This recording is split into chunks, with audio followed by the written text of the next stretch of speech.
Beneath these leaves is either my greatest triumph as a gardener or potentially my greatest failure. You see, about 3 months ago, I lost to Pucci, one of my original hens here at the homestead that I raised from a baby chick. So it was a super sad day. I decided to give her a proper burial in the garden and plant one of her favorite snacks, a pumpkin, above her body, but not just any old pumpkin. In Gucci's honor, I planted a giant pumpkin and decided I'd grow it out, see how big I could get it, and at the end of the video, I would harvest it and have my remaining hens carve it in her honor. So join me as I delve into the world of giant vegetables. I've been trying to grow some of these for basically the last 4 years, and I pretty much always fail. I think I'm gonna make it here with this giant pumpkin, but first, how did I even get to this point? Before I get into why I have plywood and bags of sand, we have to talk genetics. Talking plant genetics here in the Seed Starting Dojo. Jacques in the background.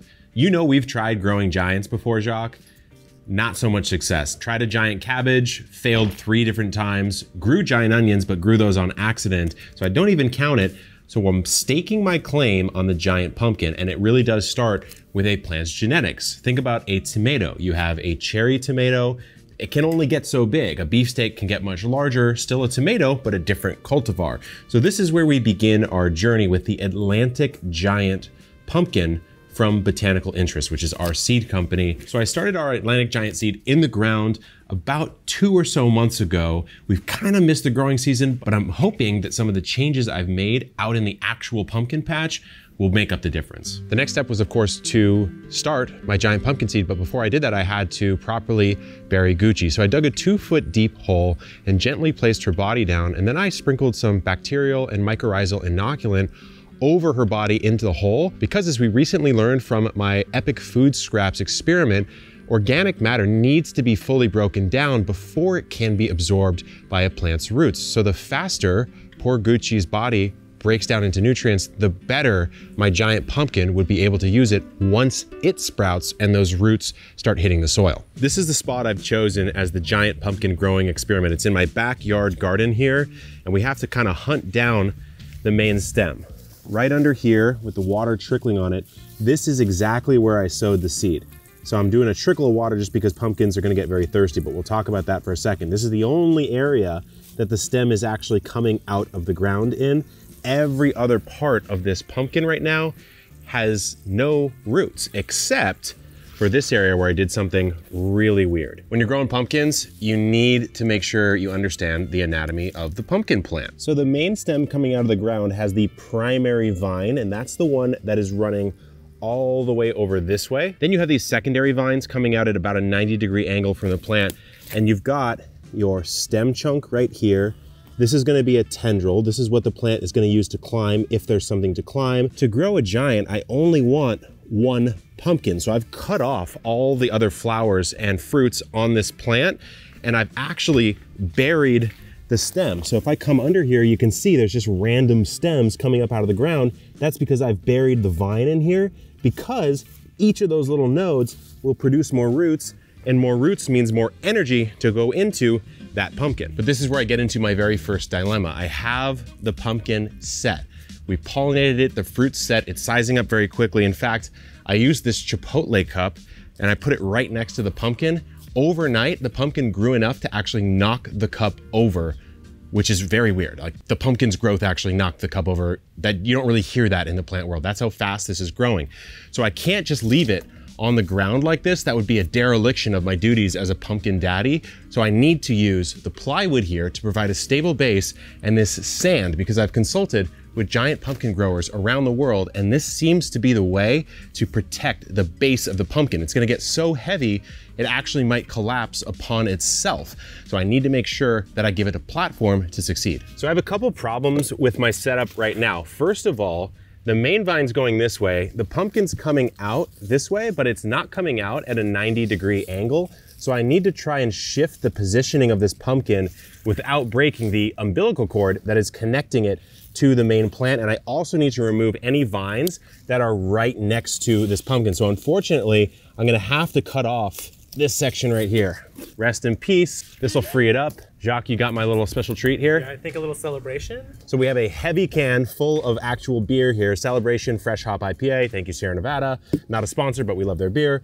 We're gonna use this as scale, but now I need to actually get this plywood underneath here with the sand on it. The best type of sand to use is playground sand. You want it to be as fine as possible, otherwise it could get a little coarse and sort of rub away as the plant grows. Another thing is the hottest time of day is the best time to do any manipulation because the vines are actually the most pliable at that point in the day. So I think we're in a good spot, Jacques. The sun is setting on another beautiful day here in Giant Pumpkin Land. Let me introduce you to our friend who you named Craig Pucci Johnson, the Giant Pumpkin. He is quite a bit bigger than our little Sierra Nevada IPA here.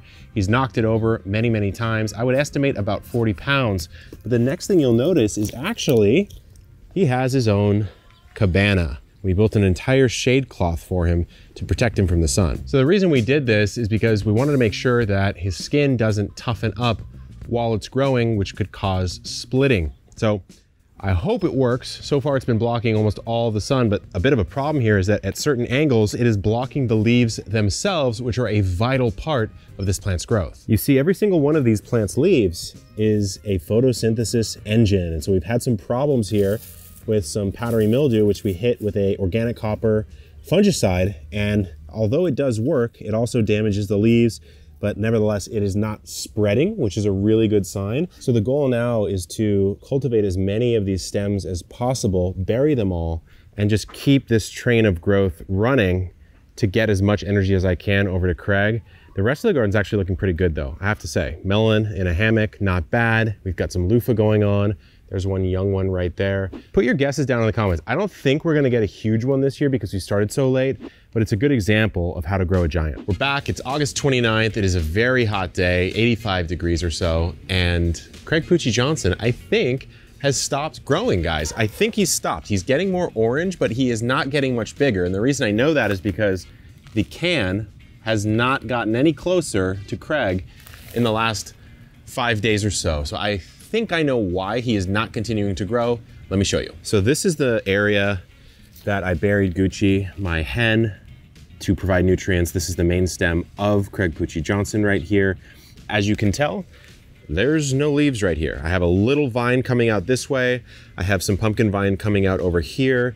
And then as you go over towards Craig, you notice that there is some vine spreading out over here, but none of these are putting out that much more growth. So I think there's just simply not enough energy to size him up even more. So right now it's pretty much a waiting game to get the pumpkin ripe, and that's the same as any pumpkin. Giant pumpkin is no different whatsoever. I'll show you the stem, and that's one of the best indicators. So over here is the stem connecting Craig to the plant. It's starting to kind of cork and get a little bit, you know, browned out looking. It's still pretty green though, and I'm waiting for this to just look a little bit more mature. And I'm also waiting for the color of Craig to reach what an Atlantic giant pumpkin should reach, which is quite a bit more orange than this. The garden is looking very different from the last time we saw dear Craig Pucci Johnson, which we will harvest in just a second. But before we do that, I'm very curious, some of the techniques we use to grow this pumpkin, if they actually made a difference or not. The first, of course, being burying these stems. So take a look, you have this stem kind of going subterranean over here, and it does come out right over here, and there's a fat chunk of stem. Like, it looks like the stem doubled in its width over there. So let's just pull this up and let's see. Look, we did get a root coming out of this. I'm hearing the snaps.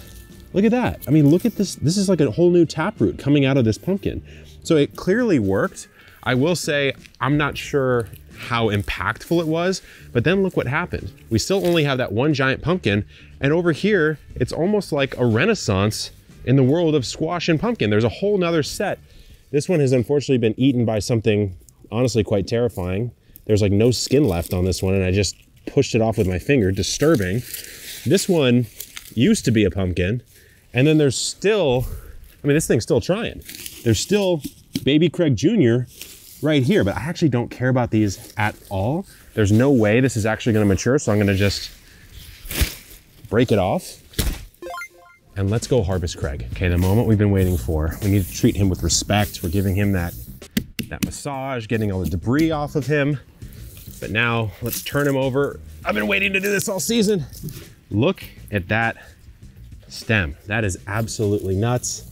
I'm gonna try to give him a nice clip here. Oh, let's take a look at the field spot. This is the spot that you'll see when you leave a pumpkin on the ground. Weird, you can almost see the ripening pattern. This is what it looked like earlier on. Then you have this sort of non-sun exposed area. And then of course, you've got this beautiful orange. Oh. I don't know how heavy this is, but it's not light. Not as heavy as I thought, but I'm still impressed for my first year. Let's weigh this guy. Drop your predictions in the comments. It's gotta be over 50 pounds, probably not 100.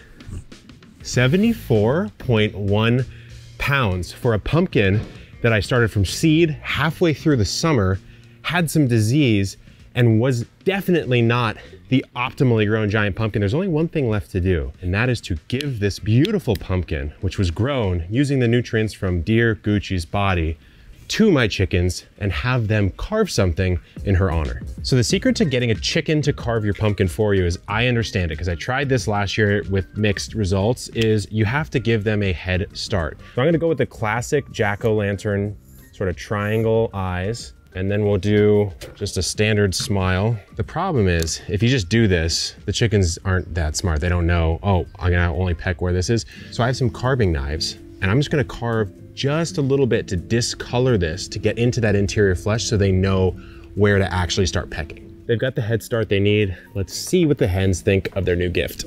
They seem a little bit wary. I'm gonna let them be, and we'll see what they carve.